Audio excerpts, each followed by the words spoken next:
Now call on Clare Adamson. Presiding Officer, there is an old Chinese proverb that if someone gets to the end of their life without having made an enemy, then they have not lived. Presiding Officer, Margaret Thatcher lived.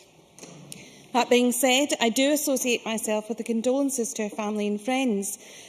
Can I say, as a humanitarian to whom all life is precious, I take no pleasure in her passing. However, Presiding Officer, I will celebrate and take pleasure on the day that my nation is raised from the shadow of Thatcherism by being independent and able to elect a government that reflects my nation's values, my society's values of egalitarianism and social justice. I am a child of Thatcher's era. When I reflect of growing up in Lanarkshire, it's the slogans of the time that still resonate with me. The first political slogan I was aware of was "Thatcher, Thatcher, milk snatcher." But it was very despairing for me to fully understand the word scab, as my immediate society at that time was my friends, my society, my comrades and my friends in the community. I sat in classes where my compatriots had miners, steelworkers and policemen as fathers. Of course, our friendship and camaraderie was strained by the knowledge that picket lines outside Ravenscraig were battle zones, where working men were pitted against one another and against our police. And this is when I began to ask the question of myself, is this the society I want? I was also aware of the school ground banter at the time, and the phrase "gi's a job" was on the lips of many of my friends. There is much comment about what we really responded to as a country to Thatcherism.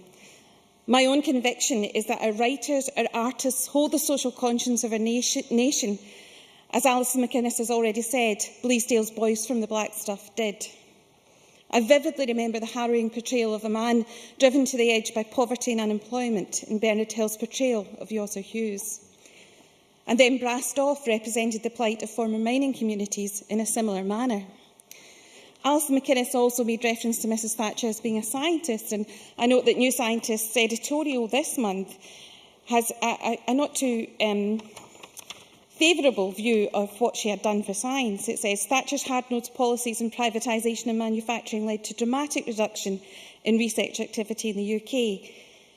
In general, however, Thatcher's policies were driven by free market ideology, not science. Spending on R&D has never fully recovered, and meaningful action on climate change was long deferred. Another slogan of the time was "the can't pay, won't pay," a cry from Scotland that fell on deaf ears, and it took riots in London to reverse the perverse and socially unfair tax of the Scottish people and the poll tax. And, Presiding Officer, I do respect the view of people who have said that Margaret Thatcher put the great in Great Britain. But for me, she is a person who put the con in Conservative, when she perpetrated the con of selling the assets of our country back to the people who already owned them.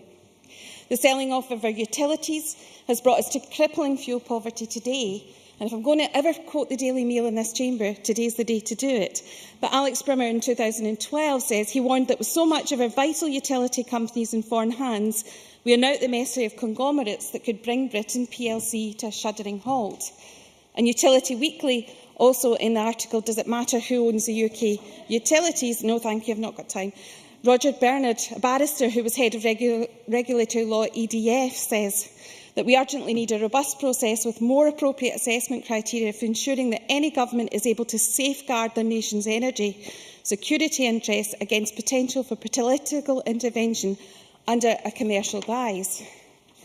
Presiding Officer, if we were to call SID today, we'd need an international dialing code.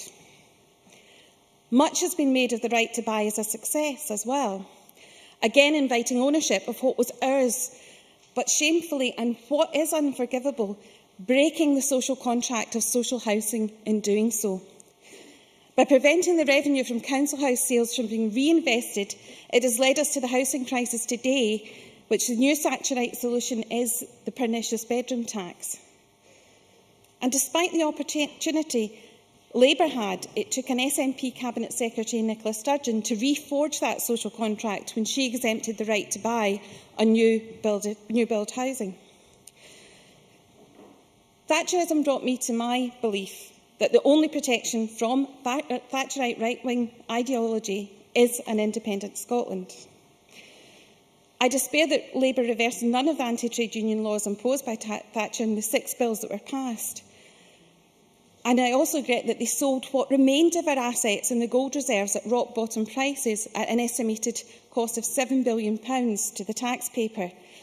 And I cannot laud any ideology whose success is measured by my community in the area of Gowthrapple and Wishaw. It had the highest male unemployment rates in Europe following the closure of Ravenscraig, and remains today, despite a period of Labour in control at all levels of government, one of the poorest places in Britain.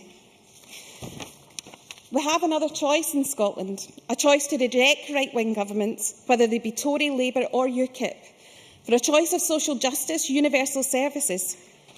We have the opportunity to choose education over nuclear weapons, and we have the opportunity that independence gives us. Thank you very much.